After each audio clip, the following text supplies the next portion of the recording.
ಎಲ್ರಿಗೂ ನಮಸ್ಕಾರ. ಶ್ರೀರಾಮರೂಪಕದಲ್ಲಿ ನಾನು ಕಿಷ್ಕಿಂಧಾಕಾಂಡದಲ್ಲಿ ಬರ್ತಕ್ಕಂತಹ ಪ್ರಸಂಗವನ್ನು ವಿವರಿಸ್ತಾ ಇದ್ದೆ. ವಾಲಿನ ಯುದ್ಧಕ್ಕೆ ಆಹ್ವಾನ ಮಾಡ್ತಾನೆ ಸುಗ್ರೀವ. ವಾಲಿ ಸಿದ್ಧನಾಗಿ ಯುದ್ಧಕ್ಕೆ ಬರ್ತಿದ್ದಾನೆ. ಆ ಯುದ್ಧಕ್ಕೆ ಹೊರಟಾಗ ವಾಲಿಯ ಪತ್ನಿಯಾಗಿರ್ತಕ್ಕಂತಹ ತಾರಾದೇವಿ ತಡಿತಾಳೆ. ಸ್ವಾಮಿ, ಆ ಕಾಲದಲ್ಲಿ ಸುಗ್ರೀವ ಕರೀತಿದ್ದಾನೆ, ಇವನು ಧ್ವನಿ ಕೇಳಿದ್ರೆ ಯಾರದ್ದೋ ಬೆಂಬಲ ಇದೆ ಅವನಿಗೆ ಅನ್ನೋದು ನಮಗೆ ಕಾಣಿಸ್ತಾ ಇದೆ. ಏಕೆಂದರೆ ಈ ರಾತ್ರಿ ಸಮಯದಲ್ಲಿ ಯುದ್ಧಕ್ಕೆ ನೀವು ಹೋಗಬೇಡಿ, ಬೆಳಗ್ಗೆ ಹೋಗಿ. ಸುಗ್ರೀವ ಎಲ್ಗೂ ಹೋಗಲ್ಲ. ನೀವು ಸ್ವಲ್ಪ ಸಮಯಕ್ಕೆ ಮುನ್ನ ಸುಗ್ರೀವನ ಚೆನ್ನಾಗಿ ಪೆಟ್ಕೊಟ್ಟು ಕಳಿಸಿದ್ದೀರಿ, ಮತ್ತೆ ಬಾರದಂತೆ ಹೊಡೆದಿದ್ದೀರ. ಆದರೂ ಕೂಡ ಸುಗ್ರೀವ ಇಷ್ಟು ಬೇಗ ಪುನಃ ಬಂದಿದ್ದಾನೆ ಅಂದರೆ ಇಲ್ಲಿ ಏನೋ ಒಳಸಂಚಿದೆ. ನನಗೆ ಬಹಳ ಸಂಶಯ ಉಂಟಾಗ್ತಾ ಇದೆ. ಯಾರ ಉತ್ತೇಜನವೂ ಇಲ್ಲದೆ ಸುಗ್ರೀವ ಇಷ್ಟು ಬೇಗ ಇಷ್ಟು ಧೈರ್ಯದಿಂದ ನಿಮ್ಮನ್ನು ಕರೀತಿದ್ದಾನೆ ಅಂದರೆ ಇಲ್ಲಿ ದೊಡ್ಡ ಸಂಚೆ ನಿರ್ಮಾಣವಾಗಿದೆ. ಇಷ್ಟೇ ಅಲ್ಲ, ಅಂಗದ ಗುಪ್ತಾಚಾರರಿಂದ ಸುದ್ದಿಯೊಂದನ್ನು ತಂದಿದ್ದಾನೆ. ಅಯೋಧ್ಯ ನಗರಿಯ ರಾಮಲಕ್ಷ್ಮಣರು ಸುಗ್ರೀವನ ಪಕ್ಷಪಾತಿಗಳಾಗಿದ್ದಾರಂತೆ. ಸುಗ್ರೀವ ಶ್ರೀರಾಮನಿಗೆ ಶರಣಾಗತನಾಗಿ ಅವನ ಸಖ್ಯವನ್ನು ಪಡೆದಿದ್ದಾನಂತೆ. ರಾಮನ ಬಗ್ಗೆ ನೀನು ಉದಾಸೀನ ಮಾಡಬೇಡ. ಅವನು ಸಭ್ಯರಿಗೆಲ್ಲ ಆಶ್ರಯದಾತ, ಕಷ್ಟದಲ್ಲಿರುವವರಿಗೆ ಉತ್ತಮ ರಕ್ಷಕ. ಅವನು ಶರಣಾಗತ ವತ್ಸಲ, ಕೀರ್ತಿವಂತ ಆಗಿದ್ದಾನೆ ರಾಮ. ಅವನ ವಿರುದ್ಧವಾಗಿ ಯಾರಾದರೂ ನಿಂತರೆ ಅವರನ್ನು ಪ್ರಳಯ ಕಾಲದ ಬೆಂಕಿ ಥರ ಭಸ್ಮ ಮಾಡಿಬಿಡ್ತಾನೆ. ಇಂಥ ಶ್ರೀರಾಮನ ಜೊತೆಗೆ ವಿರೋಧ ಮಾಡಿದ್ರೆ ಸರಿ ಅಂತ ಅನಿಸೋದಿಲ್ಲ. ಪ್ರಭುವೇ, ಸುಗ್ರೀವನನ್ನು ಈ ಕೂಡಲೇ ಯುವರಾಜನನ್ನಾಗಿ ನೀನು ನೇಮಿಸ್ಬಿಡು. ಅವನಿಗೆ ಯುವರಾಜ ಪದವಿಯಲ್ಲಿ ಪಟ್ಟಾಭಿಷೇಕ ಮಾಡು. ರಾಮನ ಜೊತೆ ಮೈತ್ರಿ ಬೆಳೆಸು. ಸುಗ್ರೀವನ ಜೊತೆ ಹೊಂದಿಕೊಂಡು ಇರೋದ್ರಿಂದ ನಿನಗೆ ಉಳಿಗಾಲ, ಬೇರೆ ಮಾರ್ಗ ಇಲ್ಲ. ವಿನಾಶಕಾಲದಲ್ಲಿ ಈ ರೀತಿಯಾದ ಮಾತನ್ನು, ತಾರೆಯ ಮಾತು ವಾಲಿಗೆ ರುಚಿಸಲಿಲ್ಲ. ಅವನಿಗೆ ಏನು ಹಿಂಗೆ ಹೇಳ್ತೀಯಾಳೆ ಅಂತ. ಆಗ ವಾಲಿ ಹೇಳ್ತಾನೆ, ನನ್ನ ಶತ್ರುವಾದ ಸುಗ್ರೀವನ ಪಂಥಾಹ್ವಾನವನ್ನು ಸಹಿಸ್ಕೊಂಡಿರಲಿಕ್ಕೆ ನಂಗೆ ಸಾಧ್ಯ ಇಲ್ಲ. ನನ್ನ ಯುದ್ಧದ ಅಭಿರುಚಿ ಎಷ್ಟು ಅಂತ ನಿನಗೇ ಗೊತ್ತು. ಒಡೆದ ಕಂಠದಿಂದ ಸುಗ್ರೀವ ಘರ್ಜಿಸಿದಾಗ ನಾನು ಹೇಡಿ ರೀತಿ ಅಡಗಿ ಕುಳಿತುಕೊಳ್ಳೋದಾ? ಸಾಧ್ಯವೇ ಇಲ್ಲ. ಸುಗ್ರೀವನಿಂದ ನನಗೇನೂ ಆಗಲ್ಲ, ರಾಮನಿಂದಲೂ ನನಗೇನು ಭಯ ಇಲ್ಲ. ಯಾಕೆಂದರೆ ರಾಮ ಸಜ್ಜನಿಕೆಯ ಸಾಕಾರ ಮೂರ್ತಿ. ವಿನಾಕಾರಣ ಅವನು ಮತ್ತೊಬ್ಬರನ್ನು ಹಿಂಸಿಸೋನಲ್ಲ. ನಾನು ಅವನಿಗೇನು ಅಪರಾಧ ಮಾಡಿಲ್ಲ. ಧಾರ್ಮಿಕನಾದ ಅವನು, ನನಗೇನೂ ಮಾಡಲ್ಲ ಅವನು. ಆದ್ದರಿಂದ ರಾಮನ ಬಗ್ಗೆ ತಪ್ಪು ತಿಳ್ಕೊಬೇಡ. ಸುಗ್ರೀವನಿಂದ ಆಪತ್ತನ್ನು ಕೂಡ ನೀನು ಚಿಂತೆ ಮಾಡಬೇಡ. ಅವನನ್ನು ಕೊಂದೇ ಬರ್ತೀನಿ ನಾನು. ನಿನ್ನ ಕಾಳಜಿಯಿಂದ ನನಗೆ ಖುಷಿಯಾಯಿತು. ನನ್ನ ಹೆಂಡತಿ ನನ್ನನ್ನು ಇಷ್ಟು ಪ್ರೀತಿಸ್ತಾ ಇದ್ದಾಳೆ ಅಂತ ಅರ್ಥವಾಯಿತು. ಆದರೆ ಯುದ್ಧಕ್ಕೆ ನಾನು ಹೊರಟಿದ್ದೇನೆ ಅಂತ ಹೇಳಿ ಅವಳ ಪ್ರಾರ್ಥನೆಯನ್ನು ಉಲ್ಲಂಘಿಸಿ ಸುಗ್ರೀವನ ಜೊತೆ ಹೋಗ್ತಾನೆ. ಅಂದರೆ ಸುಗ್ರೀವನ ಹತ್ರ ಧಾವಿಸಿ ಹೊರಡ್ತಾನೆ. ಆದರೂ ಅಪರಾಧಿ ತಾನೆಂದು ಅಳುಕಿನಿಂದ ಕೂಡಿದ ವಾಲಿ ಶ್ರೀರಾಮನೆಲ್ಲಾದರೂ ಇದ್ದಾನೋ ಅಂತ ಸುತ್ತಲೂ ನೋಡ್ತಾನೆ. ಆದರೆ ಶ್ರೀರಾಮ ಕಾಣಿಸಲ್ಲ. ಸುಗ್ರೀವ ಒಬ್ಬನೇ ಇದ್ದಾನೆ ಅಂತ ಧೈರ್ಯದಿಂದ ಮುನ್ನುಗ್ತಾನೆ. ವಾಲಿ ಸುಗ್ರೀವರಿಗೆ ಭಯಂಕರವಾದ ಸಮರ ಆಗುತ್ತೆ. ವಾಲಿಯ ಪರಾಕ್ರಮದ ಮುಂದೆ ಸುಗ್ರೀವ ಹೇಗೆ ಕುಂದು ಹೋಗ್ತಿದ್ದಾನೆ. 4 ದಿಕ್ಕಿನೆಡೆ ರಾಮನು ರಕ್ಷಕರಾಗಿ ಬರಲೆಂಬ ಅಪೇಕ್ಷೆಯಿಂದ ಕಣ್ಣಾಲಿಗಳಿಂದ ನಿರೀಕ್ಷಿಸ್ತಾ ಇದ್ದಾನೆ. ರಾಮ ಎಲ್ಲೂ ಹೋಗಬಾರ್ದು, ಅವ್ನು ಕಾಣಿಸ್ತಾ ಇರಬೇಕು, ಇಲ್ಲದ್ರೆ ಅವ್ನಿಗೆ ಹೆದರಿಕೆ ಸುಗ್ರೀವಂಗೆ. ಇವನು ಪೆಟ್ಟು ನೋಡಿಬಿಟ್ಟಿದ್ದಾನಲ್ಲ, ಚೆನ್ನಾಗಿ ಗೊತ್ತಲ್ಲ. ಸುಗ್ರೀವನ ಮರಣ ಭೀತಿಯನ್ನು ಕಂಡು ಶ್ರೀರಾಮ ಮರದ ಹಿಂಭಾಗ ಔಸಿಟ್ಕೊಂಡಿದ್ದಾನಲ್ಲ, ಅಲ್ಲೇ ನೋಡ್ತಾ ಇದ್ದಾನೆ, ಗಮನಿಸ್ತಾ ಇದ್ದಾನೆ ಹೆಂಗೆ ಹೆದರ್ಕೋತಿದ್ದಾನೆ ಅಂತ. ಶ್ರೀರಾಮನಿಗಿಂತ ತಡಮಾಡೋದು ಸರಿಯಲ್ಲ ಅಂತ ಅನಿಸ್ತು. ತಕ್ಷಣವೇ ಅವನು ಬಾಣ ಬಿಟ್ಬಿಡ್ತಾನೆ. ಅದು ವಾಲಿಯ ಹೃದಯಕ್ಕೆ ನಾಟುತ್ತೆ. ಶ್ರೀರಾಮನ ಬಾಣದಿಂದ ಪ್ರಕೃತನಾದ ರಣಭೀಷಣನಾದ ವಾಲಿ ಬುಡಕಡಿದ ಮರದಂತೆ ಥಕ್ ಅಂತ ಒಡನೆ ಕೆಳಗೆ ಉಳಿದು ಬಿಡ್ತಾನೆ. ಬಿದ್ದೋಗ್ಬಿಡ್ತಾನೆ, ಥಪ್ಪಂತ ಬಿದ್ದೋಗ್ತಾನೆ. ಶ್ರೀರಾಮನ ಧನುಸ್ಸಿನಿಂದ ಹೊರಬಂದ ಸ್ವರ್ಗ ಮಾರ್ಗಕ್ಕೊಯ್ಯುವ ಬಾಣ ವಾಲಿಗೆ ಉತ್ಕೃಷ್ಟವಾದ ಗತಿಯನ್ನೇ ಕೊಡುತ್ತೆ. ವಾಲಿ ಕೆಳಗಡೆ ಬಿದ್ದ ಮೇಲೆ ರಾಮಚಂದ್ರ ಅವನ ಎದುರಿನಲ್ಲಿ ಬಂದು ನಿಂತ್ಕೊಂಡಿದ್ದಾನೆ. ಶ್ರೀರಾಮನನ್ನು ನೋಡಿ ವಾಲಿ ಬಾಯಿಗೆ ಬಂದಂತೆ ಬೈತಾನೆ. ಅಲ್ಲ, ಹಿಂದಿನಿಂದ ನನ್ನನ್ನು ಕೊಂದು ನಿನ್ನ ಯಾವ ಸದ್ಗುಣವನ್ನು ಮೆರೆಸ್ಕೊಂಡೆ?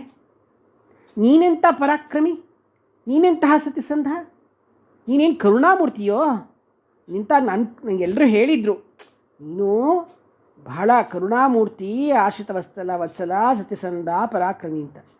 ಇಷ್ಟೇ ಅಲ್ಲ, ಅಪರಾಧವನ್ನು ಎಸಗದವರಲ್ಲಿ ಯುದ್ಧ ಮಾಡುವವನು ಅಲ್ವೇ ಅಲ್ಲ ಅಂತಲೂ ನಂಗೆ ಗೊತ್ತಿತ್ತು. ಅವನು ನೇರವಾಗಿ ಎಲ್ಲರನ್ನೂ ಎದುರಿಸ್ತಾನೆ ಅಂತಲೂ ತಿಳ್ಕೊಂಡಿದ್ದೆ. ತುಂಬ ಜನ ಹೇಳಿದರು. ನಿನ್ನ ಬಗ್ಗೆ ದೃಢ ವಿಶ್ವಾಸದಿಂದ ನಾನು ಸದ್ಗುಣಿ ಅಂತ ಅಂದ್ಕೊಂಡು ನಂಬ್ಕೊಂಡು ಬಂದಿದ್ದಕ್ಕೆ ನೀನೇನು ಮಾಡಿತು? ತೆರೆಯ ಮರೆಯಲ್ಲಿ ನಿಂತುಕೊಂಡು ಬಾಣಪ್ರಯೋಗ, ಇದು ನಿನ್ನ ಗುಣಕ್ಕೆ ಒಪ್ಪುವ ಕ್ರಿಯೆಯೇ? ಒಳಗೆ ಮೋಸ ಅನ್ಯಾಯಗಳನ್ನು ತುಂಬಿಕೊಂಡವ್ರು ನೀನು. ಅದೆಲ್ಲವನ್ನು ಮುಚ್ಚಿಕೊಳ್ಳೋಕ್ಕೆ ತಪಸ್ವಿ ಜನರ ವೇಷ ಬೇರೆ ಹಾಕ್ಕೊಂಡಿದೆಯಾ? ಧಾರ್ಮಿಕತೆಯ ಪ್ರದರ್ಶನ ನಡೆಸ್ತಕ್ಕಂಥ ದುಷ್ಟ ನೀನು ಅಂತ ವಾಲಿ ಶ್ರೀರಾಮನನ್ನು ಡೈರೆಕ್ಟಾಗೇ ಅವನು ಆಕ್ಷೇಪಣೆ ಮಾಡಿಬಿಡ್ತಾನೆ. ನಾನೇನು ತಪ್ಪು ಮಾಡಿದೆ ಅಂತ ನೀನು ಈ ಶಿಕ್ಷೆ ನನಗೆ ಕೊಟ್ಟೆ?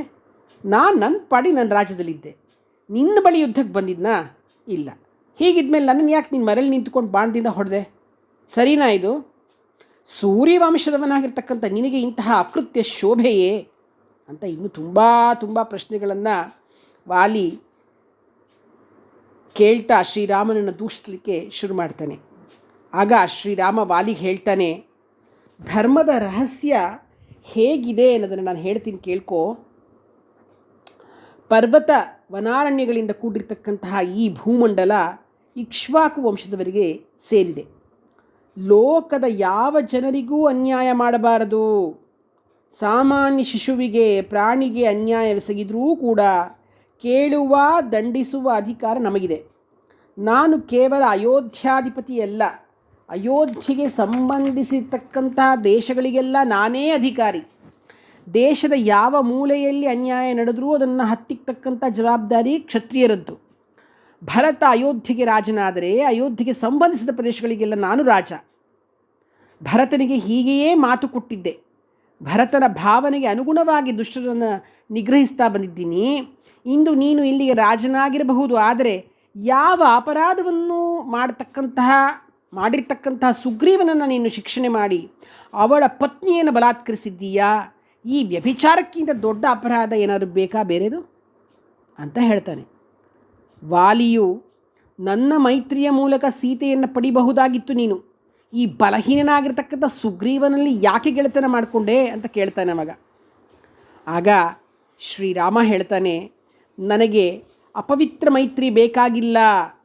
ಅಧಮನಾದ ರಾವಣ ಯಾವ ಅನ್ಯಾಯವನ್ನು ಎಸಗಿದ್ದಾನೆಯೋ ಅವನ ಮಿತ್ರನಾದ ವಾಲಿಯು ಅದೇ ಅಪರಾಧ ಮಾಡಿದ್ದಾನೆ. ಧರ್ಮ ಮಾರ್ಗದಲ್ಲಿರ್ತಕ್ಕಂಥ ನನಗೆ ಜಯ ಪರಾಜಯಗಳೇ ಮುಖ್ಯ ಅಲ್ಲ. ನನಗೆ ಧರ್ಮ ಮುಖ್ಯವಾಗಿದೆ. ದುಶ್ಶೀಲನಾದ ರಾವಣನನ್ನು ಎದುರಿಸಲಿಕ್ಕೆ ದುಶ್ಶೀಲನಾದ ವಾಲಿಯ ಸಹಾಯ ಪಡೆಯಲಾರೆ ನಾನು. ನನ್ನ ರಾಜಕಾರಣದಲ್ಲಿ ಅಪವಿತ್ರ ಮೈತ್ರಿಗೆ ಅವಕಾಶ ನಾನು ಕೊಡೋದಿಲ್ಲ ಅಂತ ಹೇಳ್ತಾನೆ. ಮರೆನಲ್ಲಿ ನಿಂತು ಬಾಣ ಹೂಡಿದ್ದು ಯಾಕೆ ಅಂತಕ್ಕಂಥ ವಾಲಿಯ ಪ್ರಶ್ನೆಗೆ ಶ್ರೀರಾಮ ಹೇಳ್ತಾನೆ, ವಾಲಿ, ನೀನು ಅನ್ಯಾಯ ಮಾಡಿದವನಿಗೆ ಶಿಕ್ಷೆ ವಿಧಿಸುವಾಗ ಅದಕ್ಕೊಂದು ಧರ್ಮ ನೋಡಬೇಕಾಗಿಲ್ಲ. ಅಪರಾಧಿಯ ದಂಡನೆಯೇ ಧರ್ಮ. ದಂಡನೆಗೆ ಧರ್ಮ ಬೇಕಿಲ್ಲ. ಅತ್ಯಂತ ಅನೈತಿಕ ವ್ಯವಹಾರ ಮಾಡಿದವರನ್ನು ದಂಡಿಸಲಿಕ್ಕೆ ಯಾವುದೇ ಧರ್ಮದ ವಿಧಿಯನ್ನು ನಾವು ಹುಡುಕಬೇಕಾಗಿಲ್ಲ.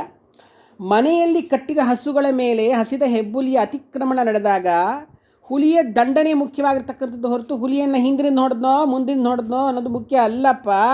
ಅದರಂತೆ ಅಪರಾಧಿಯನ್ನು ಶಿಕ್ಷಿಸುವಾಗ ಯಾವ ನಿಯಮ ಕಟ್ಟುಪಾಡುಗಳಿಗೂ ಸ್ಥಾನ ಇಲ್ಲ ಅಂತ ಹೇಳ್ತಾನೆ. ನೋಡಿ, ಅರ್ಥ ಮಾಡ್ಕೊಳ್ಳಿ. ಮನುಷ್ಯರು ಬಲೆಗಳಿಂದಲೂ ಇನ್ನೂ ಹಲವಾರು ಕಪಟ ವಿಧಾನಗಳಿಂದಲೂ ಮರೆಯಲಿದ್ದುಕೊಂಡು ಅಥವಾ ಪ್ರತ್ಯಕ್ಷವಾಗಿ ಹಲವಾರು ಮೃಗಗಳನ್ನು ಹಿಡಿತಾರಲ್ವಾ. ಮೃಗಗಳು ಓಡುತ್ತಿರಲಿ, ಹೆದರಿಕೊಂಡಿರಲಿ, ಕೊಲ್ಲುವುದಿಲ್ಲವೆಂಬ ವಿಶ್ವಾಸದಿಂದಲೇ ಇರಲಿ, ಎದುರಾಗಿ ನಿಂತಿರಲಿ, ಪ್ರಮತ್ತವಾಗಿರಲಿ, ಅಪ್ರಮತ್ತವಾಗಿರಲಿ, ಮಾಂಸಾರ್ಥಿಗಳಾಗಿರ್ತಕ್ಕಂಥ ಮಾನವರು ಮೃಗಗಳನ್ನು ಕೊಲ್ತಾರೆ. ಹೀಗೆ ಕೊಲ್ಲುವುದರಿಂದ ಯಾವ ದೋಷವೂ ಇಲ್ಲ. ಧರ್ಮಕೋವಿದರಾದ ರಾಜರ್ಷಿಗಳು ಬೇಟೆಯಾಡಲಿಕ್ಕೆ ಕಾಡಿಗೆ ಹೋಗ್ತಾರೆ. ನೀನಾದರೂ ಶಾಖಾಮೃಗವಾಗಿರುವೆ. ಈ ಕಾರಣದಿಂದಲೇ ನೀನು ನನ್ನೊಡನೆ ನೇರವಾಗಿ ಯುದ್ಧ ಮಾಡದಿದ್ದರೂ, ಸುಗ್ರೀವನೊಡನೆ ಯುದ್ಧ ಮಾಡುತ್ತಿದ್ದರೂ ನಾನು ನಿನ್ನನ್ನು ಬಾಣದಿಂದ ಸಂಹರಿಸಿದೆನು. ವಾನರ ಶ್ರೇಷ್ಠನೇ, ದುರ್ಲಭವಾದ ಧರ್ಮವನ್ನು, ಮಂಗಳಕರವಾದ ಜೀವನವನ್ನು, ಸೌಭಾಗ್ಯವನ್ನು ದಯಪಾಲಿಸುವವರು ರಾಜರೇ ಆಗಿದ್ದಾರೆ. ಈ ವಿಷಯದಲ್ಲಿ ಸಂಶಯವೇ ಇಲ್ಲ.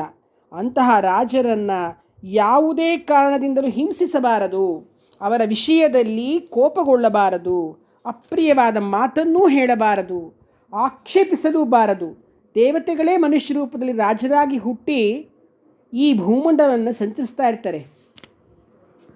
ಈ ಥರ ಶ್ರೀರಾಮ ಹೇಳಿದಾಗ ಧರ್ಮ ಮಾರ್ಗದಿಂದಲೇ ರಾಮನು ತನ್ನನ್ನು ಒಲಿಸಿದಾನೆ ಅನ್ನೋದರಲ್ಲಿ ನಿಶ್ಚಯವಾದ ಬುದ್ಧಿಯನ್ನು ಹೊಂದಿದ ವಾಲಿ ತಾನು ಮಾಡಿದ ಅಕಾರ್ಯಕ್ಕಾಗಿ ಬಹಳ ವ್ಯಥೆಪಡ್ತಾನೆ. ಮುಂದೆ ಅವನು ಶ್ರೀರಾಮನಲ್ಲಿ ಯಾವ ವಿಧವಾದ ದೋಷವನ್ನು ಎಣಿಸಲಿಲ್ಲ. ಬಳಿಕ ಕೈ ಮುಗಿದುಕೊಂಡು ಕ್ಷಮಾಪಣೆ ಕೇಳ್ತಾನೆ. ನಂತರ ತನ್ನ ಮಗ ಅಂಗದನ ವಿಷಯದಲ್ಲಿ ಹಾಗೂ ಸುಗ್ರೀವನ ವಿಷಯದಲ್ಲಿ ಅನುಗ್ರಹ ತೋರುವಂತ ಕೇಳ್ಕೊಳ್ತಾನೆ. ಆಗ ಶ್ರೀರಾಮ ಅಂಗದನ ವಿಷಯವಾಗಿ ನೀನು ಪರಿತಾಪ ಪಡ್ತಕ್ಕಂಥ ಕಾರಣ ಇಲ್ಲ. ಇನ್ನು ಸುಗ್ರೀವನ ಬಗ್ಗೆ ಹೇಳ್ತಾ, ಇನ್ನು ರಾಮ ಸುಗ್ರೀವರ ಮೈತ್ರಿ. ರಾಮ ಹಾಗೂ ಸುಗ್ರೀವ ಇಬ್ಬರು ಹೆಂಡತಿಯನ್ನು ರಾಜ್ಯವನ್ನು ಕಳೆದುಕೊಂಡು ದುಃಖದಲ್ಲಿ ಮುಳುಗಿದ್ದರಿಂದ ಒಬ್ಬರು ಇನ್ನೊಬ್ಬರು ದುಃಖ ದುಮ್ಮಾನಗಳನ್ನು ಸುಲಭವಾಗಿ ಅರ್ಥ ಮಾಡ್ಕೊಳ್ತಾರೆ.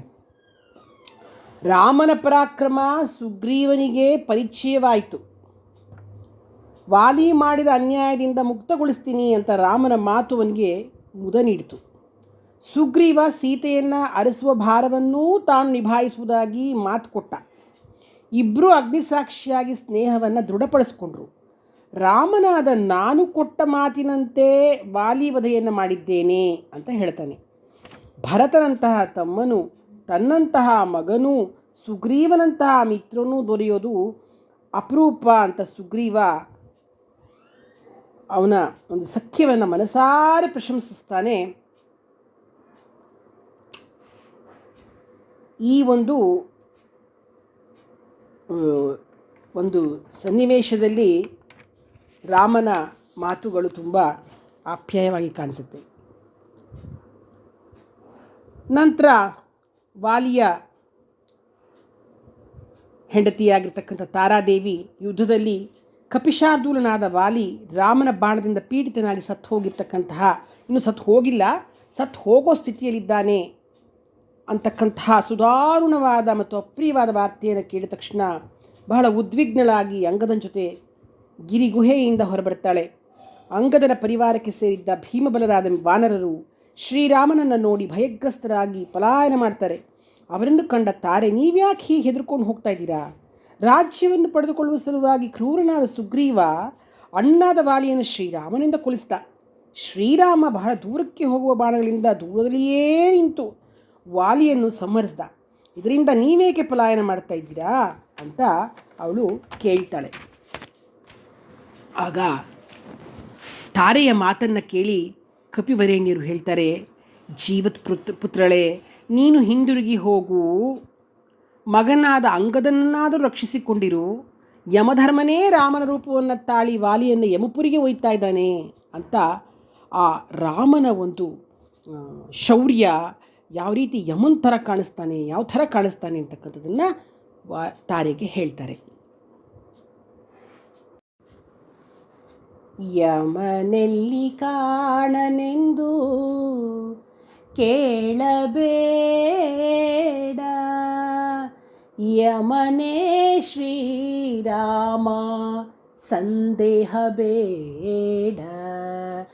ಯಮನೆಲ್ಲಿ ಕಾಣನೆಂದು ಕೇಳಬೇಡ, ಯಮನೇ ಶ್ರೀರಾಮ ಸಂದೇಹ ಬೇಡ.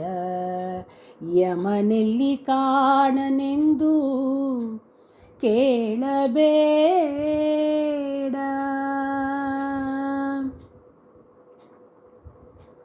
ನಂಬಿದ ವಿಭೀಷಣಗೆ ರಾಮನಾದ,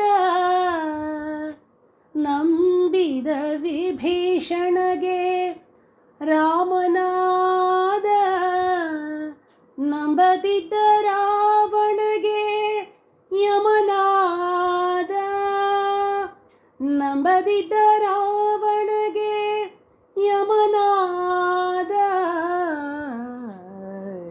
ಯಮನೆಲ್ಲಿ ಕಾಣನೆಂದು ಕೇಳಬೇಡ,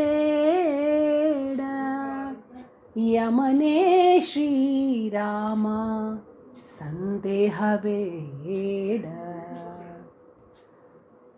ನಂಬಿದ ಅರ್ಜುನಗೆ ಮಿತ್ರನಾದ, ನಂಬದಿದ್ದ ಕೌರವಗೆ ಶತ್ರುವಾದ. ನಂಬಿದ ಅರ್ಜುನಗೆ ಮಿತ್ರನಾದ, ನಂಬದಿದ್ದ ಕೌರವಗೆ ಶತ್ರುವಾದ. ಯಮನೆಲ್ಲಿ ಕಾಣನೆಂದು ಕೇಳಬೇಡ, ಯಮನೇ ಶ್ರೀರಾಮ ಸಂದೇಹ ಬೇಡ. ಯಮನೆಲ್ಲಿ ಕಾಣನೆಂದು ಕೇಳಬೇಡ. ನಂಬಿದ ಪ್ರಹ್ಲಾದಗೆ ಹರಿಯಾದ, ನಂಬದಿದ್ದ ಹಿರಣ್ಯಕಗೆ ಉರಿಯಾದ. ನಂಬಿದ ಪ್ರಹ್ಲಾದಗೆ ಹರಿಯಾದ, ನಂಬದಿದ್ದ ಹಿರಣ್ಯಕಗೆ ಉರಿಯಾದ. ನಂಬಿಕೊಳ್ಳಿ ಬೇಗ ಶ್ರೀ ಕೃಷ್ಣದೇವನ, ನಂಬಿಕೊಳ್ಳಿ ಬೇಗ ಶ್ರೀ ಕೃಷ್ಣದೇವನ. ಶಂಖುಚಕ್ರಧರ ಶ್ರೀ ಪುರಂದರ ವಿಠಲ, ಯಮನೆಲ್ಲಿ ಕಾಣನೆಂದು ಕೇಳಬೇಡ. ಯಮನೇ ಶ್ರೀರಾಮ ಸಂದೇಹ ಬೇಡ. ಯಮನೆಲ್ಲಿ ಕಾಣನೆಂದು ಕೇಳಬೇಡ.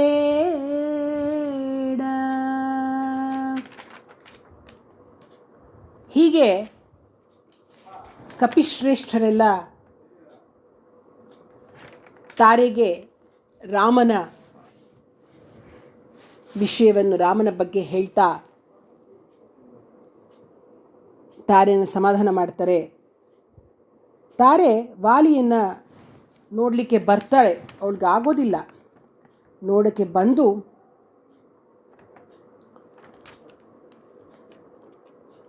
ವಾಲಿ ಬಿದ್ದಿದ್ದ ಸ್ಥಳದಲ್ಲಿ ಪ್ರಾಯೋಪವೇಶ ಮಾಡ್ತೀನಿ ಅಂತ ನಿಶ್ಚಯ ಮಾಡ್ತಾಳೆ. ಆಕಾಶದಿಂದ ಬಿದ್ದ ತಾರೆಯಂತೆ ನಿಶ್ಚೇಷ್ಟಳಾಗಿ ನೆಲದ ಮೇಲೆ ಬಿದ್ದಿರ್ತಕ್ಕಂಥ ತಾರೆಯನ್ನು ಕಪಿನಾಯಕನಾಗಿರ್ತಕ್ಕಂಥ ಹನುಮಂತ ಸಂತೈಸ್ತಾನೆ. ಶ್ರೀರಾಮ ತಾರೆ, ಸುಗ್ರೀವ, ಅಂಗದ ವಾನರರೆಲ್ಲರನ್ನ ಸಮಾಧಾನ ಪಡಿಸ್ತಾನೆ. ಸುಗ್ರೀವನನ್ನು ಪಟ್ಟಾಭಿಷಿಕ್ತನನ್ನಾಗಿ ಮಾಡ್ತಾನೆ. ಸುಗ್ರೀವನಿಗೆ ಅಭಿಷೇಕ ಮಾಡಿ ಕಿಷ್ಕಿಂಧೆಗೆ ಕಳಿಸ್ಕೊಡ್ತಾನೆ. ಸುಗ್ರೀವ ಅಂಗದನನ್ನು ಯುವರಾಜನನ್ನಾಗಿ ಮಾಡಿ ರುಮೆಯೊಂದಿಗೆ ಕಾಲ ಕಳೀತಾನೆ. ಶ್ರೀರಾಮ ತಮ್ಮನಾದ ಲಕ್ಷ್ಮಣನ ಜೊತೆ ಪ್ರಸ್ರವಣ ಪರ್ವತಕ್ಕೆ ಹೋಗಿ ಅಲ್ಲೇ ವಾಸ ಮಾಡ್ತಾನೆ. ಶ್ರೀರಾಮ ವರ್ಷಕಾಲ ಮುಗಿದ ಮೇಲೆ ಸೀತಾನ್ವೇಷಣೆಗೆ ಸಿದ್ಧತೆಗಳನ್ನು ಮಾಡಲಿಕ್ಕೆ ಅಂತ ಸುಗ್ರೀವನಿಗೆ ಹೇಳಿರ್ತಾನೆ. ಆಗ ಇನ್ನೂ ಆದರೂ ಕೂಡ ಆ ಗಡುವು ಮುಗಿದ್ರೂ ಸುಗ್ರೀವನಿಂದ ಯಾವ ಸುಳಿವೂ ಬರಲಿಲ್ಲ. ಸುಗ್ರೀವ ಕಾಮಾಚಾರದಲ್ಲಿಯೇ ಆಸಕ್ತನಾಗಿರ್ತಾನೆ. ಅವನ ಮನಸ್ಸು ಯಾವಾಗಲೂ ಅಂತಃಪುರದಲ್ಲಿಯೇ ಇರ್ತಿತ್ತು. ವಾಲಿಯ ಸಂಹಾರ ಕಾರ್ಯವು ಮುಗಿದಿದ್ದರಿಂದ ನಿರ್ಭೀತನಾಗಿ ಯಾವಾಗಲೂ ಪ್ರಮದೆಯರಲ್ಲಿಯೇ ಆಸಕ್ತನಾಗಿರ್ತಾ ಇದ್ದ. ಇಷ್ಟವಾದ ಕಾಮನೆಗಳೆಲ್ಲವೂ ಅವನ ಅಧೀನದಲ್ಲಿತ್ತು. ಇಷ್ಟಲಾಗಿದ್ದ ತನ್ನ ಪತ್ನಿಯಾದ ರುಮೆಯನ್ನು ಬಹಳ ಕಾಲದಿಂದ ಆಶಿಸಿದ್ದ ತಾರೆಯನ್ನು ಅವನು ದೀರ್ಘಕಾಲ ನಂತರ ಪಡೆದುಕೊಂಡಿದ್ದ. ಈ ಕಾರಣದಿಂದ ಸುಗ್ರೀವ ಹಗಲು ರಾತ್ರಿಗಳು ಅಂತಕ್ಕಂಥ ವ್ಯತ್ಯಾಸವೇ ಇಲ್ಲದೆ ಸರ್ವದಾ ಪತ್ನಿಯರ ಜೊತೆಯಲ್ಲಿಯೇ ಇರ್ತಿದ್ದ.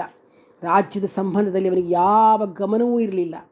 ಇಂತಹ ವಾನರಾಧಿಪತಿಯಾಗಿರ್ತಕ್ಕಂಥ ಸುಗ್ರೀವ ಕರ್ತವ್ಯ ಏನು ಎಂಬುದನ್ನೇ ಮರೆತಿದ್ದನ್ನು ನೋಡಿ ಹನುಮಂತ ಅವನ ಬಳಿಗೆ ಹೋಗಿ ಮಿತ್ರನಿಗೆ ಮಾಡಬೇಕಾಗಿರ್ತಕ್ಕಂತಹ ಕಾರ್ಯವನ್ನು ತಿಳಿಸ್ತಾನೆ.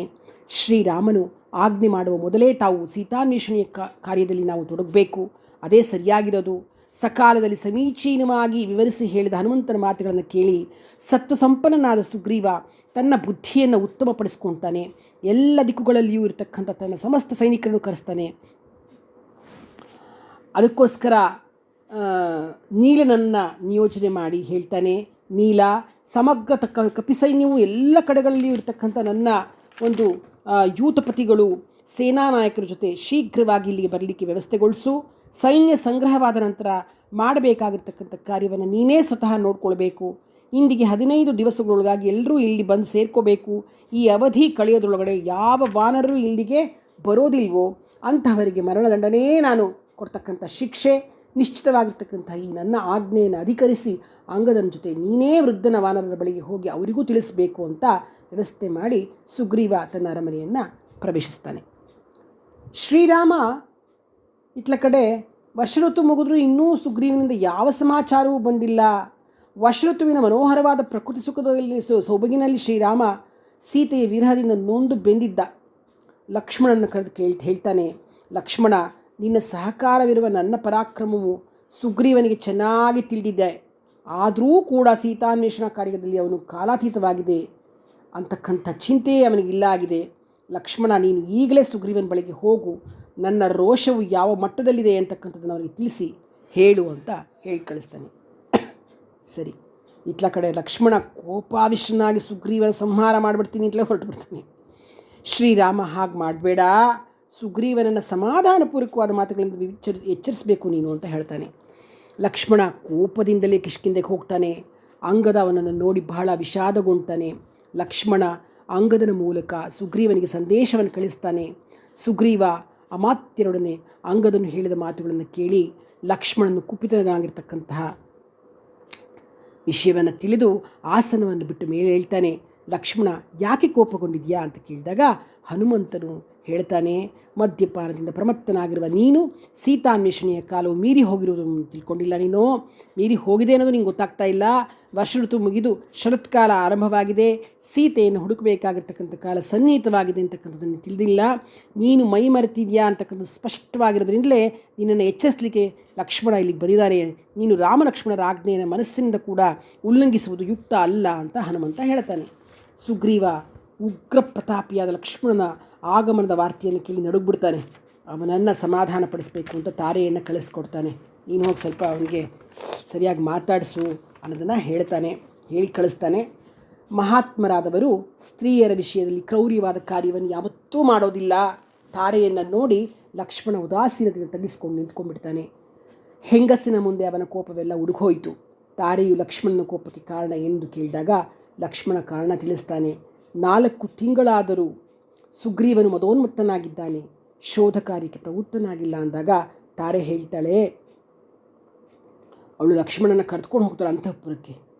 ಲಕ್ಷ್ಮಣನ ನೋಡಿ ಎಲ್ಲರೂ ಎದ್ದು ನಿಲ್ತಾರೆ.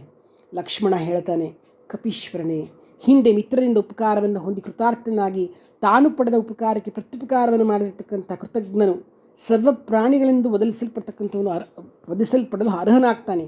ಅಂತಹವನು ನಿಶ್ಚಯವಾಗಿ ಉದಾಹರಣೆಸಿ ಕೃತಜ್ಞನ ವಿಷಯದಲ್ಲಿ ಕ್ರುದ್ಧನಾದ ಬ್ರಹ್ಮನೇ ಹಾಡಿರ್ತಕ್ಕಂತಹ ಈ ಶ್ಲೋಕವನ್ನು ಹೇಳ್ತೀನಿ, ಕೇಳಿಸ್ಕೋ ಅಂತ ಹೇಳ್ತಾನೆ. ನೋಡಿ ಎಂಥ ಮಾತು ಹೇಳ್ತಾನೆ ಲಕ್ಷ್ಮಣ ಅಂದರೆ, ಗೋಘ್ನೇ ಚೈವ ಸುರಾಪೇ ಚ ಚೋರೇ ಭಗ್ನವ್ರತೆ ತಥಾ ನಿಷ್ಕೃತಿರ್ವಿಹಿತಾ ಸದ್ಭಿಹಿ ಕೃತಘ್ನೇ ನಾಸ್ತಿ ನಿಷ್ಕೃತಿ ಅಂತ. ಅಂದರೆ ಗೋಹತ್ಯೆ ಮಾಡಿದವನಿಗೆ, ಮದ್ಯಪಾನ ಮಾಡಿದವನಿಗೆ, ಕಳ್ಳನಿಗೆ, ವ್ರತಭ್ರಷ್ಟನಿಗೆ ಶಾಸ್ತ್ರೋಕ್ತವಾಗಿ ಪ್ರಾಯಶ್ಚಿತ್ತ ವಿಧಿಗಳಿದೆ. ಆದರೆ ಕೃತಜ್ಞನಾದವನಿಗೆ ಯಾವ ಪ್ರಾಯಶ್ಚಿತ್ತವೂ ಇಲ್ಲ. ಹಾಗಾಗಿ ಸುಗ್ರೀವ, ಈಗಲಾದರೂ ನೀನು ಶ್ರೀರಾಮನು ನಿನಗೆ ಮಾಡಿರ್ತಕ್ಕಂಥ ಉಪಕಾರವನ್ನು ಸ್ಮರಿಸಿಕೊಳ್ದಿದ್ರೆ ಶೀಘ್ರದಲ್ಲಿಯೇ ಶ್ರೀರಾಮನ ತೀಕ್ಷ್ಣವಾದ ಬಾಣಗಳಿಂದ ಹತನಾಗ್ಬಿಡ್ತೀಯಾ. ಆಮೇಲೆ ವಾಲಿನ ಹೋಗಿ ಮೀಟ್ ಮಾಡ್ಕೊಬೋದು. ನೀನು ಈಗಲಾದರೂ ನಿನ್ನ ಪ್ರತಿಜ್ಞೆ ಅಂತ ನಡೆದುಕೋ ಅಂತ ಹೇಳ್ತಾನೆ. ಆಗ ತಾರೆ ಹೇಳ್ತಾಳೆ, ಸುಗ್ರೀವನು ಬಹಳ ದಿನಗಳು ಕಷ್ಟಪಟ್ಟು ಈಗ ಸುಖ ಬಂದಿರೋದ್ರಿಂದ ಅನುಭವಿಸ್ತಾ ಇದ್ದಾನೆ. ನಿನ್ನ ಕಾರ್ಯದಲ್ಲಿ ವಿಳಂಬವಾಗಿರಬಹುದು, ಆದರೆ ಅವನು ಮರೆತಿಲ್ಲ. ಯುದ್ಧದಲ್ಲಿ ನಿಮಗೆ ಸಹಾಯ ಮಾಡಬೇಕು ಅಂತಕ್ಕಂಥ ಕಾರಣದಿಂದಲೇ ಅಪಾರ ಸಂಖ್ಯೆಯ ವಾನರ ಸೈನಿಕರನ್ನೆಲ್ಲ ಕರೆತರುವ ಸಲುವಾಗಿ ಅವನು ಕಪಿನಾಯಕರನ್ನು ಎಲ್ಲ ಕಡೆಗಳು ಕಳುಹಿಸಿಕೊಟ್ಟಿದ್ದಾನೆ. ಸುಗ್ರೀವನವರೆಲ್ಲರೂ ಶೀಘ್ರವಾಗಿ ಬರುವಂತೆ ಒಂದು ಅವಧಿಯನ್ನು ನಿಗದಿಪಡಿಸಿದ್ದಾನೆ. ಆ ಅವಧಿಯಂತೆ ಮಹಾಬಲಿಷ್ಠನಾದ ವಾನರ ಶ್ರೇಷ್ಠರೆಲ್ಲರೂ ಈ ದಿನವೇ ಇಲ್ಲಿಗೆ ಬರಬೇಕಾಗಿದೆ. ಈ ವಿಷಯವನ್ನು ತಿಳಿದ ಮೊದಲಾದರೂ ನಿನ್ನ ಕೋಪವನ್ನು ತಿಳಿಸ್ತಕ್ಕಂಥದ್ದು ಉಚಿತವಾಗಿದೆ ಅಂತ ಹೇಳ್ತಾಳೆ. ತಾರೆಯಾಡಿದ ವಿನಯಯುಕ್ತವಾಗಿರ್ತಕ್ಕಂಥ ಮತ್ತು ಧರ್ಮಸಮ್ಮತವಾದ ಮಾತುಗಳನ್ನು ಕೇಳಿ ಮೃದು ಸ್ವಭಾವವಾದ ಲಕ್ಷ್ಮಣ ಆ ಮಾತುಗಳನ್ನು ಒಪ್ಕೋತಾನೆ. ಕೋಪವನ್ನು ತ್ಯಾಗ ಮಾಡ್ತಾನೆ. ಸುಗ್ರೀವ ಹೇಳ್ತಾನೆ, ಸೀತಾನ್ವೇಷಣೆಗಾಗಿ ಬೇರೆ ಬೇರೆ ಕಪಿಪ್ರಮುಖರಿಗೆಲ್ಲ ಹೇಳಿ ಕಳಿಸಿದ್ದೀನಿ, ಅವರ ಆಗಮನದ ನಿರೀಕ್ಷೆಯಲ್ಲಿದ್ದೇನೆ. ನಾನೇನು ಸುಮ್ಮನೆ ಕೂತ್ಕೊಂಡಿಲ್ಲಪ್ಪ. ರಾವಣನನ್ನು ಎದುರಿಸೋದಕ್ಕೆ ಸಾಮಾನ್ಯ ಕೆಲಸನ ಅದು. ತುಂಬ ನಂಗೆ ಬಲ ಬೇಕು, ಸೈನ್ಯ ಬಲ ಬೇಕು. ಯಾಕೆಂದರೆ ಅವನನ್ನು ಎದುರಿಸಬೇಕು ಅಂದರೆ ಯೋಗ್ಯವಾದ ಸೈನ್ಯ ಸಿದ್ಧತೆ ಮಾಡ್ಕೊಳ್ಳಿಕ್ಕೆ ನನಗೆ ಸ್ವಲ್ಪ ತಡೆ ಆಗ್ತಿದೆ ಅಷ್ಟೇ ಅಂತ ಹೇಳ್ತಾನೆ. ಹನುಮಂತನನ್ನು ಮುಂದೆ ಮಾಡಿಕೊಂಡು ಲಕ್ಷೋಪಲಕ್ಷ ಕಪಿಪ್ರಮುಖರಿಂದ ಕೂಡಿದ ಸುಗ್ರೀವ ಒಂದು ಸೈನ್ಯ ಮಾಡ್ಕೋಬೇಕಲ್ಲ, ಅದಕ್ಕೆ ಕರ್ತವ್ಯ ನಿರತನಾಗಿದ್ದಾನೆ. ಭಾರೀ ಸೇನೆ ಜಮಾವಣೆಯಾಗಿದೆ. ಸಮಗ್ರ ಕಪಿಸೇನೆಗೆ ಸೀತಾನ್ವೇಷಣೆಯ ಜವಾಬ್ದಾರಿಯನ್ನು ಹೊರಿಸಿದ್ದಾನೆ. 4 ದಿಕ್ಕುಗಳಿಗೂ ಶ್ರೀರಾಮಚಂದ್ರನ ಅನುಮತಿಯಂತೆ ಈ ಸಂಗ್ರಹವಾಗಿದೆಯಲ್ಲ ಕಪಿಗಳನ್ನೆಲ್ಲ ಕಳಿಸಿದ್ದಾನೆ. ಅಂದರೆ ಎಲ್ಲ 4 ದಿಕ್ಕುಗಳಿಗೂ ಕರ್ಕೊಂಬರೋಕ್ಕೋಸ್ಕರ ಸುಗ್ರೀವ ಕಪಿಗಳನ್ನು ಕಳಿಸಿದ್ದಾನೆ. ಹೆಚ್ಚಿನ ಸಂಖ್ಯೆಯ ಬಲಿಷ್ಠ ಕಪಿವೀರರು ದಕ್ಷಿಣ ದಿಕ್ಕಿನಲ್ಲಿ ನಿಂತಿದ್ದಾರೆ. ಲಂಕೆಯು ದಕ್ಷಿಣ ದಿಕ್ಕಿನಲ್ಲಿದೆಯಲ್ಲ, ಅದಕ್ಕೋಸ್ಕರ ಆಂಜನೇಯ ಮುಂತಾದವರೆಲ್ಲ ದಕ್ಷಿಣ ದಿಕ್ಕಿಗೆ ಹೋಗಬೇಕು ಅಂತ ರೆಡಿಯಾಗಿದ್ದಾರೆ. ಸುಗ್ರೀವ ಕಪಿಮುಖ್ಯರಿಗೆಲ್ಲ ಯಾವ ದಿಕ್ಕಿನಲ್ಲಿ ಹೋಗಬೇಕು ಅಂತ ಮಾರ್ಗದರ್ಶನವನ್ನು ಮಾಡ್ತಾನೆ. ಪ್ರತಿ ದಿಕ್ಕಿನಲ್ಲಿರ್ತಕ್ಕಂತಹ ಕಾಡು, ಬೆಟ್ಟ, ನಗರ, ನದಿಗಳ ಬಗ್ಗೆ ವಿವರಣೆ ಕೊಡ್ತಾನೆ. ಪ್ರತಿ ದಿಕ್ಕಿನಲ್ಲಿ ವಾಸಿರ್ತಕ್ಕಂತಹ ಜನರ ಬಗ್ಗೆ ತಿಳಿಸ್ಕೊಡ್ತಾನೆ. ಸುಗ್ರೀವ ತನ್ನ ಅಸದೃಶವಾದ ಪ್ರತಿಭೆಯಿಂದ ಸಮಗ್ರ ಭೂಗೋಳದ ಪಟವನ್ನು ಹಿಡಿದು ಕಪಿಗಳಿಗೆ ತೋರಿಸ್ತಾನೆ. ಸುಗ್ರೀವನು ರಾಜನಾಗಿ ಕಪಿಗಳೆಲ್ಲರಿಗೂ ಕರ್ತವ್ಯ ನಿರ್ವಹಿಸಲಿಕ್ಕೆ ಆದೇಶ ಮಾಡ್ತಾನೆ. ಸುಗ್ರೀವನ ಆದೇಶಕ್ಕೆ ಕಪಿಗಳೆಲ್ಲರೂ ಕೂಡ ತಲೆಬಾಗ್ತಾರೆ. ಇದಕ್ಕೆ ಸುಗ್ರೀವಾಜ್ಞೆ ಅನ್ನೋದು, ಅವ್ರು ಹೇಳಿದ್ದಕ್ಕೆ ಹೆಂಗೆ ಎಲ್ಲರೂ ಒಪ್ಕೊಳ್ತಾರೆ ಅನ್ನೋದಕ್ಕೆ ಸುಗ್ರೀವಾಜ್ಞೆ ಅನ್ನೋದು ಅದು ಭಾಳ ಪ್ರಸಿದ್ಧವಾಗಿರ್ತಕ್ಕಂಥದ್ದು. ಸುಗ್ರೀವನ ಆಜ್ಞೆಯಂತೆ ಕಪಿಗಳೆಲ್ಲರೂ ಕೂಡ ದಿಕ್ಕುಗಳಿಗೂ ಧಾವಿಸಿದ್ದಾರೆ. ಸುಗ್ರೀವ ಇತರರಿಗೆ ಹೇಳೋದಕ್ಕಿಂತಲೂ ಹೆಚ್ಚಾಗಿ ಹನುಮಂತನಿಗೆ ವಿಶೇಷಾರ್ಥಗಳುಳ್ಳ ಇನ್ನೂ ಹಲವಾರು ಮಾತುಗಳನ್ನು ಹೇಳ್ತಾನೆ. ಏಕೆಂದರೆ ಕಪಿಶ್ರೇಷ್ಠನಾದ ಹನುಮಂತ ಸೀತೆಯನ್ನು ಹುಡ್ಕೊಂಡೇ ಬರ್ತಾನೆ ಅನ್ನೋದ್ರಲ್ಲಿ ಸುಗ್ರೀವನಿಗೆ ಅನುಮಾನವೇ ಇರಲಿಲ್ಲ. ಅವನಿಗೆ ತುಂಬ ಡೆಫಿನೆಟಾಗಿತ್ತು, ಅವನಿಗೆ ಖಂಡಿತ ಅವನಿಂದ ಬರುತ್ತೆ ಅಂತ. ಏಕೆಂದರೆ ಹನುಮಂತನಿಗೆ ತೇಜಸ್ಸಿನಲ್ಲಿ ಸಾಟಿಯಾಗಿರ್ತಕ್ಕಂಥ ಪ್ರಾಣಿ ಈ ಭೂಮಿಯಲ್ಲಿಯೇ ಮತ್ತೊಂದಿಲ್ಲ. ಹನುಮಂತನ ಗಮನ, ವೇಗ, ತೇಜಸ್ಸು, ಲಘುತ್ವ ಇವೆಲ್ಲವೂ ವಾಯುದೇವದಲ್ಲಿರ್ತಕ್ಕಂಥದ್ದು. ಹಾಗಾಗಿ ಸೀತಾನ್ವೇಷಣೆಯ ಕಾರ್ಯದ ಸಾಧ್ಯತೆ ಹನುಮಂತನಿಂದಲೇ ಆಗಬೇಕು ಅನ್ನೋದನ್ನು ತಿಳಿಸ್ತಾನೆ. ಶ್ರೀರಾಮ ರಾಜಪುತ್ರಿಯಾದ ಸೀತೆಗೆ ತನ್ನ ನೆನಪನ್ನುಂಟು ಮಾಡ್ತಕ್ಕಂಥ ಶ್ರೀರಾಮ ಎಂಬ ಹೆಸರಿನಿಂದ ಕಂಗೊಳಿಸ್ತಾ ಇರ್ತಕ್ಕಂಥ ಮುದ್ರೆಯ ಉಂಗುರವನ್ನು ಹನುಮಂತನಿಗೆ ಕೊಡ್ತಾ ಹೇಳ್ತಾನೆ, ಕಪಿಶ್ರೇಷ್ಠನೇ, ಈ ಗುರುತಿನ ವಸ್ತುವಿನಿಂದ ಜಾನಕಿಯು ಯಾವ ವಿಧವಾದ ಉದ್ವೇಗವೂ ಇಲ್ಲದೆ ನನ್ನ ಸಮೀಪದಿಂದ ಬಂದಿರುವೆ ಅಂತ ತಿಳ್ಕೊಂಡ್ಬಿಡ್ತಾಳೆ. ಆಗ ಹನುಮಂತ ಉಂಗುರವನ್ನು ಶ್ರೀರಾಮನಿಂದ ಸ್ವೀಕರಿಸಿ ತಲೆಯ ಮೇಲಿಟ್ಟುಕೊಂಡು ಕೈ ಮುಗಿದು ರಾಮನಿಗೆ ನಮಸ್ಕರಿಸಿ ಸೀತಾನ್ವೇಷಣೆಗಾಗಿ ಬೇರೆ ಎಲ್ಲ ಕಪಿ ಶ್ರೇಷ್ಠರೊಂದಿಗೆ ದಕ್ಷಿಣ ದಿಕ್ಕಿಗೆ ಪ್ರಯಾಣ ಮಾಡ್ತಾನೆ. ವೀರನಾದ ಶತಬಲಿಯು ಕಪಿಗಳೊಂದಿಗೆ ಉತ್ತರ ದಿಕ್ಕಿಗೆ ಹೋಗ್ತಾನೆ. ವಿನುತ ಪೂರ್ವ ದಿಕ್ಕಿಗೆ ಹೋಗ್ತಾನೆ. ಸುಷೇಣ ಪಶ್ಚಿಮ ದಿಕ್ಕಿಗೆ ಹೋಗ್ತಾರೆ. ಶ್ರೀರಾಮ ಕಪಿಗಳಿಗೆ ಸುಗ್ರೀವನು ಎಷ್ಟು ಚೆನ್ನಾಗಿ ಭೂಗೋಳದ ಪರಿಜ್ಞಾನವನ್ನು ತಿಳಿಸಿದ್ದಾನೆ ಅನ್ನೋದನ್ನು ನೋಡಿ ಈ ಜ್ಞಾನ ಹೇಗೆ ಬಂತು ಅಂತ ಸುಗ್ರೀವನನ್ನು ಕೇಳಿದಾಗ ಸುಗ್ರೀವ ಹೇಳ್ತಾನೆ, ಎಲ್ಲವೂ ನನ್ನಣ್ಣನ ಅನುಗ್ರಹದಿಂದ, ನನ್ನಣ್ಣನಾದ ವಾಲಿ ನನ್ನ ಮೇಲಿನ ಹಗೆತನದಿಂದ ನನ್ನನ್ನು ಸಂಹರಿಸಬೇಕೆಂದೇ ಬೆನ್ನಟ್ಟಿದ. ಅವನ ಭಯದಿಂದ ನದಿ, ನಗರ ಹೀಗೆ ಸಮಗ್ರ ಪ್ರಪಂಚವನ್ನೇ ಸುತ್ತಾಡಿಬಿಟ್ಟೆ. ಆದ್ದರಿಂದ ಇಷ್ಟು ಪರಿಜ್ಞಾನ ನನಗೆ ಬಂದಿದೆ ಅಂತ ಹೇಳ್ತಾನೆ. ಸುಗ್ರೀವನ ಆದೇಶದಂತೆ ಕಪಿಗಳೆಲ್ಲರೂ ಕೂಡ 1 ಮಾಸ ಪರ್ಯಂತ ಹುಡುಕಿ ತಿರುಗಿ ವಾಪಸ್ ಬಂದುಬಿಟ್ಟಿದ್ದಾರೆ. ಯಾರಿಗೂ ಸೀತೆಯ ಕುರುಹೂ ಗೋಚರವಾಗಲಿಲ್ಲ. ಹನುಮಂತ ಮೊದಲಾದವರಿಗೆ ಕೊಟ್ಟ ಅವಧಿಯೂ ಮುಗಿದೋಗ್ತಾ ಬಂದಿದೆ. ಆದರೆ ಸೀತೆಯ ಸುಳಿವೇ ಸಿಕ್ಕಲಿಲ್ಲ. ಹೀಗೆ ಹುಡುಕ್ತಾ ಹೋದಾಗ ವಿಸ್ತಾರವಾಗಿದ್ದ ಒಂದು ಬಿಲವನ್ನು ನೋಡ್ತಾರೆ. ದಕ್ಷಿಣ ದಿಕ್ಕಿಗೆ ಹೋಗಿರ್ತಕ್ಕಂಥ ಹನುಮಂತರವರು. ಅದು ವೃಕ್ಷಬಿಲ. ಆ ಬಿಲವು ವಿಚಿತ್ರವಾಗಿರುತ್ತೆ, ನೋಡೋದಕ್ಕೆ ಪಾತಾಳದ ಥರ ಇರುತ್ತೆ. ವಾನರರೆಲ್ಲರೂ ಬಳಲಿದ್ರು ಕೂಡ, ಬಾಯಾರಿದ್ರು, ಹಸಿವೆಯಿಂದ ಸುಸ್ತಾಗಿಬಿಟ್ಟಿದ್ರು. ಆ ಬಿಲದಲ್ಲಿ ನೀರು, ಫಲಗಳು ಯಥೇಚ್ಛವಾಗಿ ಕಾಣಿಸುತ್ತವೆ. ಎಲ್ಲರೂ ಬಿಲದೊಳಗಡೆ ಹೋಗ್ತಾರೆ. ಸುವರ್ಣಮಯ ರತ್ನರಾಶಿಗಳು, ಪರಿಶುದ್ಧವಾದ ಆಹಾರ ಪದಾರ್ಥಗಳು, ಬಹುಮೂಲ್ಯವಾದ ದಿವ್ಯಾಂಬರ ಸಂಗ್ರಹವನ್ನು ಕಾಣ್ತಾರೆ. ವಾನರರು ಆ ಬಿಲದ ಸುತ್ತಲೂ ಹುಡುಕಾಡ್ತಾ ಇದ್ದಾಗ ಸ್ವಲ್ಪ ದೂರದಲ್ಲಿಯೇ ಸ್ತ್ರೀಯೊಬ್ಬಳನ್ನು ನೋಡ್ತಾರೆ. ಅವಳು ನಾರು ಬಟ್ಟೆಯನ್ನುಟ್ಟು ಕೃಷ್ಣಾಜಿನವನ್ನು ಹೊತ್ತಿರ್ತಾಳೆ. ದಿವ್ಯವಾದ ತೇಜಸ್ಸಿನಿಂದ ಪ್ರಜ್ವಲಿಸ್ತಾ ಇರ್ತಾಳೆ. ಅವಳನ್ನು ನೋಡಿ ಹನುಮಂತ ನೀನು ಯಾರು ಅಂತ ಪ್ರಶ್ನೆ ಮಾಡಿದಾಗ, ತಾಯೇ, ಹಸಿವು ಬಾಯಾರಿಕೆಗಳಿಂದ ನಾವು ಬಳಲಿದ್ದೇವೆ. ನಮಗೆ ಎಲ್ಲ ರೀತಿಯಿಂದಲೂ ಬಹಳಷ್ಟು ನಮಗೆ ಖಿನ್ನರಾಗಿದ್ದೇವೆ. ಕತ್ತಲಿನಿಂದ ಆವರಿಸಿರ್ತಕ್ಕಂತಹ ಬಿಲವನ್ನು ವಿಚಾರ ಮಾಡದೆ ನಾವು ಪ್ರವೇಶ ಮಾಡಿಬಿಟ್ಟಿದ್ದೇವೆ. ಯಾಕೆಂದರೆ ನಮಗೆ ಅಷ್ಟು ಸುಸ್ತಾಗಿ ಹೋಗ್ಬಿಟ್ಟಿದೆ.